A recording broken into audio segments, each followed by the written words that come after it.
playoffs. Why was that? Just we just hadn't had a great summer. We just were working on some things and just didn't have a lot of potential throughout the summer. But I knew in the spring we were really good. So I've seen a lot of teams do that, and sometimes when you do have a cushion, kind of allows you, even though you don't think you are, you're mentally kind of relaxed throughout the summer, and it affects performance. But I think we brought our best stuff back to the playoffs and feel good about it. do you feel like there's a favorite? No, I don't know. I let you guys just pick all that stuff. It seems like, y'all's guess is as good as mine. So, it doesn't. I don't know this year. It's hard to say. I mean, they're guys who were really fast in the, summer that not so much, and vice versa. So, do you kind of like that unpredictability in a way? I don't really care. I think as early in the season, it was hard to kind of get used to that. Like, it was hard to be like, man, how are we going to run this week? Like, every week I would sleep really bad because I'm like, am I doing the right things? Are we going to be fast? Like, there was no sort of rhythm to the season. That was really hard to adjust to, but now I just do my normal routine and try to be myself outside the car, and just when I get to the race car, just take what it gives us. And I had no idea how we were going to be coming here, but seems like so far so good, so it's a good thing. Speaking of rhythm, I mean, this track lately has been such an unknown, and then coming into this weekend, really only having the All-Star race and a few testing. It's so hot out there right now for November, and all week it's been like this here. How's the track feel, and how's the car handling it? I don't know if the temperatures really affect too much what we do inside the car. The track does have some similarities to the Xfinity race I ran here during the day in June or whatever, so kind of excited to hopefully use those things and have that pay off tomorrow. You'll just have to see. I don't really know if that's going to pay off or not, but hopefully, being a little slicker will cater to what we did here in the spring with the Xfinity race. Surely no one predicted that 3 non-playoff drivers would sweep the whole first round. Yeah. And I apologize if you've already answered this, but just if you could speak a little bit to how does that kind of put you guys going into the second round? Because nobody's won. You guys are still separated by the smallest amount.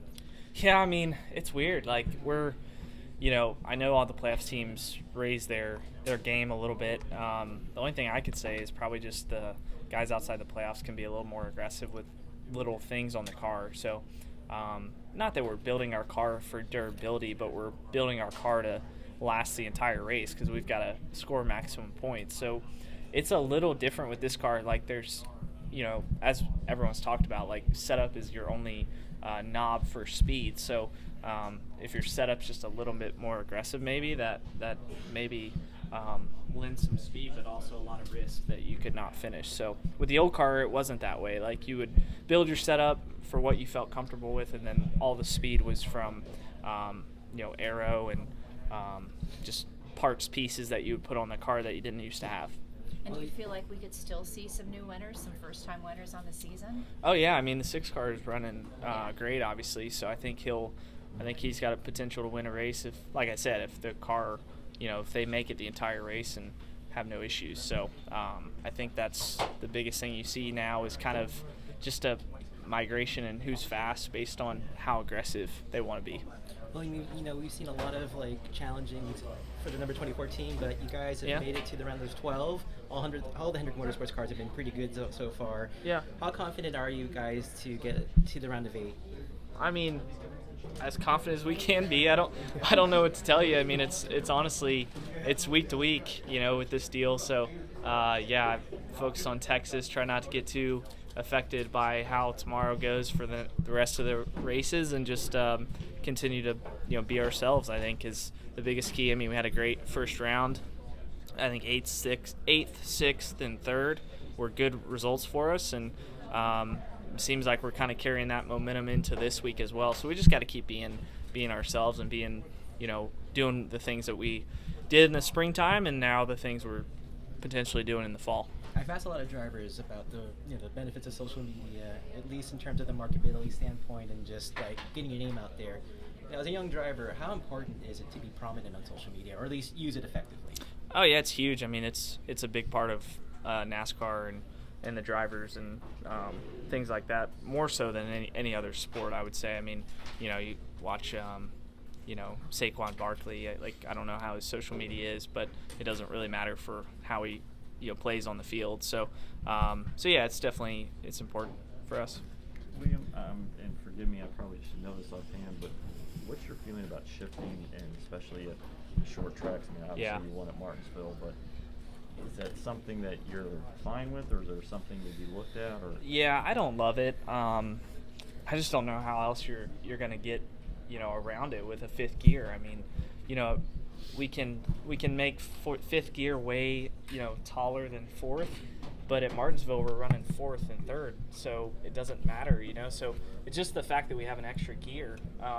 It's funny, like, people for years ask me, like, oh, do you shift at ovals? And I'm like, no, like, not even close.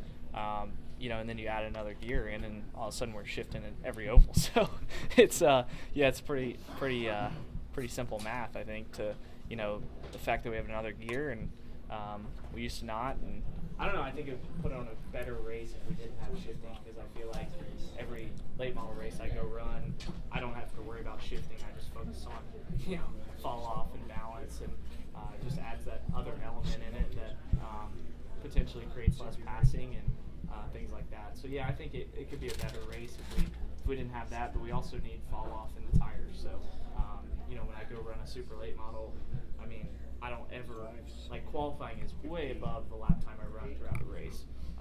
Last week I was running qualifying laps for the whole race, and doesn't really bring in all those short track techniques that it takes to work a guy over and pass him. Well, and I asked that because I talked to John Brooks this week about a couple different things. Did ask about shifting. His comment was just that there are some drivers who are vocal against it publicly, and there's some who maybe not as vocal but kind of for it. Yeah. Because he doesn't see a mass agreement one way or the other. So as somebody who seems like you're more against it, how do you work with your brother and just say, look, let's all be unified? And obviously you guys have that chat, talk to each other. So.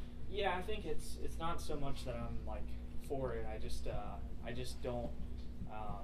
don't see a way around it with the fifth gear. And I honestly felt that way from the beginning of testing. When I did the test with those guys at California, like, I mean, going to shift to a fifth gear was weird, and like just creates a whole different element. So I think we're just gonna have to maybe reconsider running 5 gears. I don't know how that works, but I don't know. I think it could be cool to just have. I think it could be cool to have 4 gears if we could go back to that. I think that's kind of what makes NASCAR so cool. Is you don't have all those gear options like the other series. Thank you. This is the 6th 500-mile race of the season. Lots of cars dropped out in the Southern 500. Do you feel that durability may be a factor today? Yeah, I haven't really thought about it that way, but this track's different than Darlington, but similar stress on everything, being 500 miles and being fast-paced. So, I don't know what to expect. I mean, with the old car, like, you knew it was 500 miles, but it didn't matter at all because the cars were super durable. So we'll see. All right, thank you. Mm-hmm. Regarding the Jared Haas with Frontstretch.com. Make sure to hit that subscribe button. Also, check one of those 2 videos out that we have right beside you. Visit Frontstretch.com for more great content.